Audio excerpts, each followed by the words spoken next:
মমতা বন্দ্যোপাধ্যায়ের বিধানসভা কেন্দ্র ভবানীপুর, যেখানে দায়িত্ব কিন্তু সুব্রত বক্সী এবং ফিরহাদ হাকিমের কাঁধেই দিয়েছেন মমতা বন্দ্যোপাধ্যায়। গতকালকের পর আজও কিন্তু চেতলার বিভিন্ন জায়গায় ঘুরে প্রচার সারছেন ফিরহাদ হাকিম। সরাসরি অর্ণব মুখোপাধ্যায় আমাদের প্রতিনিধি, আমাদের সঙ্গে রয়েছেন অর্ণব।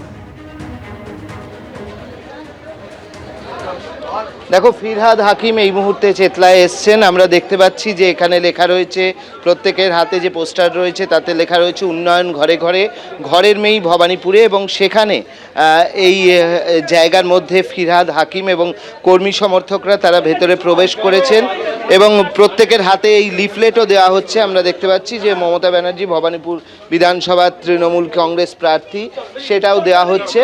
এবং এই মুহূর্তে ফিরহাদ হাকিম তিনি এসছেন এবং তিনি প্রচার সারছেন। আমরা কথা বলে নেওয়ার চেষ্টা করব ফিরহাদ হাকিমের সঙ্গে। ববিদা, অবশ্যই আজকে এসআইআর এর লিস্ট কালকে বহু রাতে আপলোড করলো। মাথা মুন্ডনে এসআইআর এর লিস্টে সকাল দিয়ে আমি যা দেখে বুঝলাম যে পুরোটাই গোল গোল করে দিয়েছে। কোনো স্পেসিফিকেশন নেই যে কত মানুষ বাদ, কত মানুষ ইনক্লুডেড হলো, যে কত মানুষ এ হলো। এখন আমি সকালে লিস্টটা দেখছিলাম, কিছু বুঝতে পারলাম না। তার মানে আবার বিভ্রান্ত করার চেষ্টা করছেন এই নির্বাচন কমিশন। কি করবেন তাহলে আপনারা? আমাদের তো একটাই জায়গা, কোর্টে গিয়ে এটা বলতে হবে লিস্টটা দেখিয়ে যে হোয়াট ইজ দিস। যদিও আমি ফাইনাল বলতে চাই না, আর একটু আমাকে লিস্টটা দেখে নিতে হবে। কিন্তু সকালে যা দেখলাম টিল 5 PM অ্যাডজুডিকেশন, মানে কি আরও চেঞ্জ হয়ে গেল ভবানীপুরের অনেক জায়গার মতো। আপনার কালকেও প্রচার করেছেন, দেখা যাচ্ছে আরও চেঞ্জ হয়ে গেছে। আমরা দেখছি যে ফিরহাদ হাকিম তিনি কিন্তু সবার হাতে এই লিফলেট তুলে দিচ্ছেন, কারণ ভবানীপুরে তিনি দায়িত্বে রয়েছেন এবং তিনি কিন্তু লিফলেট তুলে দিচ্ছেন সবার হাতে। এখানে প্রচারে বেরিয়েছেন, একেবারে লিফলেট বিলি করছেন ফিরহাদ হাকিম চেতলা, সেখানে তিনি প্রচার সারছেন। ভবানীপুর বিধানসভা কেন্দ্রের অন্তর্গত এই চেতলা, যেখানে গতকালকের পর আজও জনসংযোগে ফিরহাদ হাকিম। অর্ণব, ধন্যবাদ।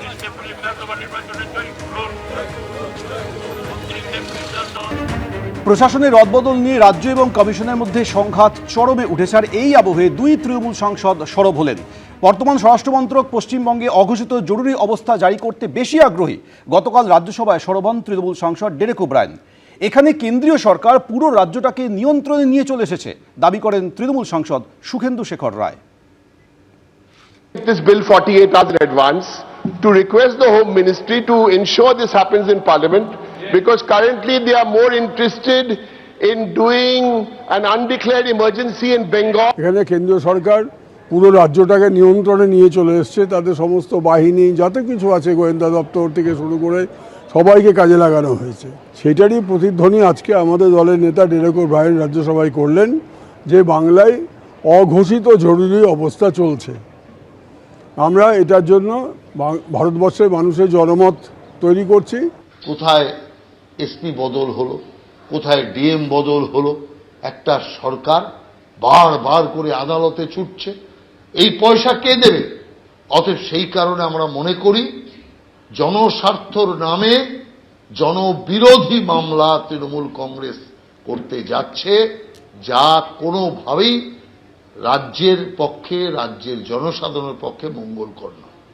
পশ্চিমবঙ্গে নির্বাচন ঘোষণা হয়েছে 15ই মার্চ। তার আগে 1 মার্চ এবং 10ই মার্চ দু দফায় মোট 480 কোম্পানি কেন্দ্র বাহিনী এ রাজ্যে চলে এসেছে। আর 31শে মার্চের মধ্যে রাজ্যে আসছে আরও 300 কোম্পানি কেন্দ্র বাহিনী। কমিশন সূত্রে খবর, যার মধ্যে 30 কোম্পানি সিআরপিএফ মোতায়েন করা হচ্ছে এই শহরে। এরপরই তালিকায় রয়েছে পূর্ব মেদিনীপুর, সেখানে 20 কোম্পানি আধা সামরিক বাহিনী মোতায়েন করা হচ্ছে।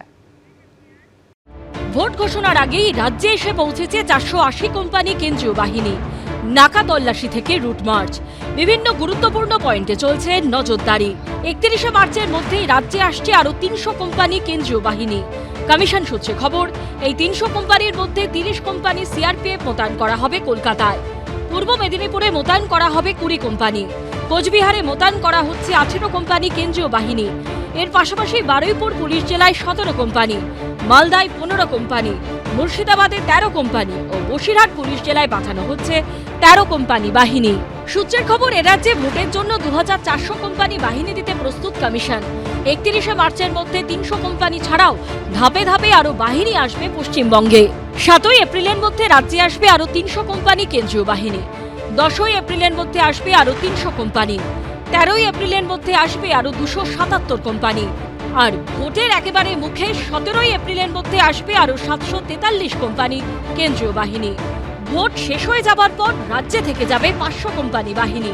এদিন রাসবিহারী মোড়ে ফ্লাইং স্কোয়াড ভেহিকেল নিয়ে চলে নাকা তল্লাশি। গাড়ির ওপরে লাগানো রয়েছে পিটিজেড ক্যামেরা। গাড়িতে একেবারে এই রকম যে পিটিজেড ক্যামেরা, সেই ক্যামেরা ইনস্টল করা হয়েছে, যে ক্যামেরার মাধ্যম দিয়ে একেবারে কোন জায়গা কি সিচুয়েশন সেটা কন্ট্রোল রুম থেকে পরীক্ষা নিরীক্ষা করা হচ্ছে।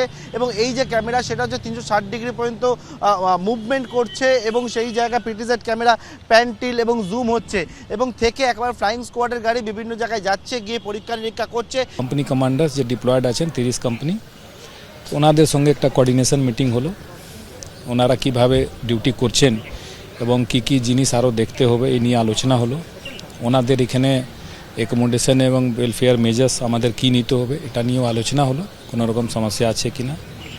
এবং একটা সিনিয়র অফিসার সঙ্গে একটা পরিচিতিও হয়ে গেলো। এমনি লোকাল লেভেলে তো জোনাল ডিসিপি আছেন, ওনাদের সঙ্গে আলোচনা হচ্ছে, লোকাল থানা ওসি আছেন।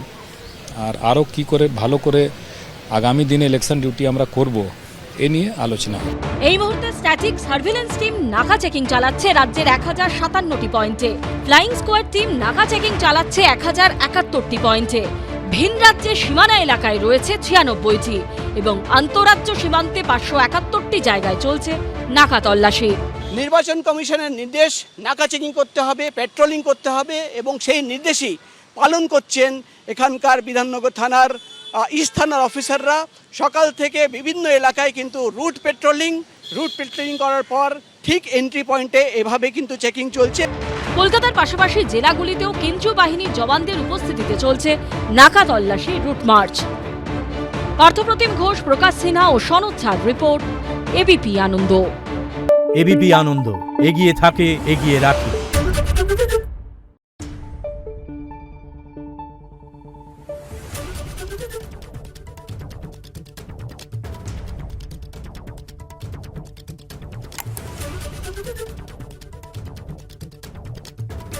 Thank you.